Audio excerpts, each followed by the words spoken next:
समय का फेर और हमारी असावधानी कई बार हमें समस्या में डाल देती है और हमें पीड़ा पहुंचाती है।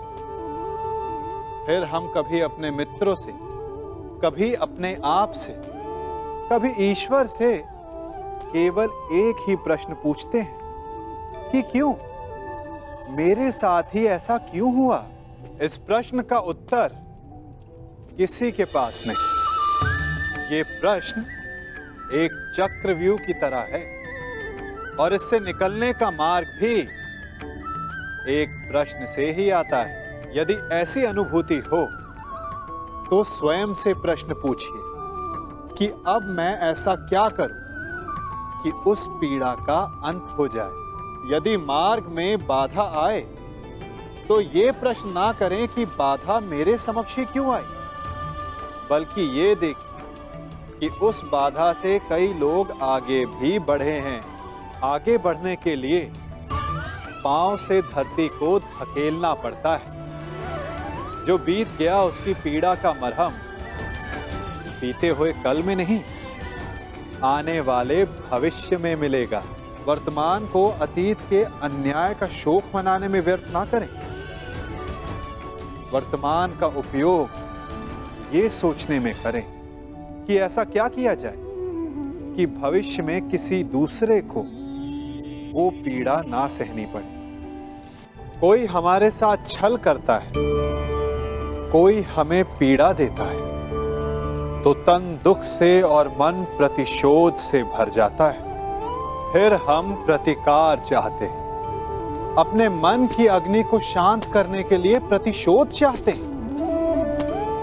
और यही हम सबसे बड़ी भूल कर बैठते हैं। तो क्या किया जाए? इसका केवल एक ही उपाय है और वो है क्षमा। यदि प्रतिकार चाहिए तो प्रतिशोध भुला दीजिए और न्याय की ओर अपने पग बढ़ाइए, क्योंकि यही वास्तविक प्रतिकार है।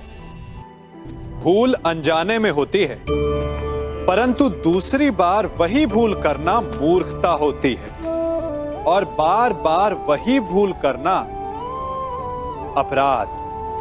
यह अपराध इसलिए है क्योंकि हमारी आने वाली पीढ़ी बार बार की गई इस भूल को नीति मानकर उसका पालन करने लगती है और अगली आने वाली पीढ़ी उसे नियम बना लेती है। तो हुआ ना अपराध। जब हम चलते हैं तब अपने पद चिन्ह पीछे छोड़ाते हैं और हमारे पश्चात आने वाले उस पथ को सही पथ समझकर उस अनुचित मार्ग पर आगे बढ़ जाते हैं। तो क्या किया जाए? माना कि कुछ भूल को सुधारा नहीं जा सकता, परंतु उनके चिन्ह धुंधले अवश्य किए जा सकते हैं ताकि आने वाली पीढ़ी उसका पालन ना करे।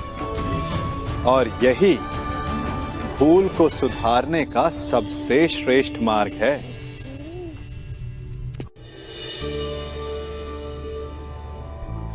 परिवर्तन संसार का नियम है, ये तो आप सबने सुना होगा। हम सब समय के साथ परिवर्तित होने का दंभ भरते हैं और आर्थिक रूप से संपन्न भी हो जाते हैं, परंतु क्या वास्तव में यही परिवर्तन है? नहीं। घर में, जीवन शैली में, खान पान में परिवर्तन अस्थायी है। कुछ महत्वपूर्ण है तो सोच का परिवर्तन। समय के साथ अपनी सोच को भी बदलें। जिस प्रकार केवल वस्त्र बदल लेना स्नान नहीं माना जाता, उसी प्रकार दिखावे का परिवर्तन समाज को शुद्ध नहीं करता। शुद्धि के लिए आवश्यक है मन का परिवर्तन, क्योंकि जो गतिमान है वही मनुष्य है। जो स्थिर हो गया वो पाषाण है, और जो समय के साथ अपनी सोच ना बदले वो शमशान है, और शमशान अंत होता है प्रारंभ नहीं। एक वृक्ष को काटने के लिए कुल्हाड़ी की लगभग 100 मार लगती है। हाँ, अंतिम प्रहार उसे अवश्य गिरा देता है। तो क्या पहला प्रहार निष्फल हो गया? नहीं, पहले प्रहार ने चिन्ह बनाया और दूसरे प्रहार ने उसे और गहरा कर दिया। और इसी प्रकार हर प्रहार उस वृक्ष के तने को इतना दुर्बल बना देता है कि अंतिम प्रहार वृक्ष को धराशायी कर जाए। इसलिए यदि आपका पहला प्रहार असफल हो जाए तो स्वयं को असफल मत समझो, प्रहार करते जाओ। अर्थात सफलता के लिए फल की कामना ना करें। हमें अपना कर्म करते रहना चाहिए। स्वर्ण को भी कुंदन बनने के लिए ताप सहना होता है। हीरे को भी चमक पाने के लिए सान पर स्वयं को घिसना पड़ता है। इसीलिए यदि सफलता की चमक चाहिए तो परिश्रम करना पड़ेगा और कठिनाइयों का ताप सहना होगा।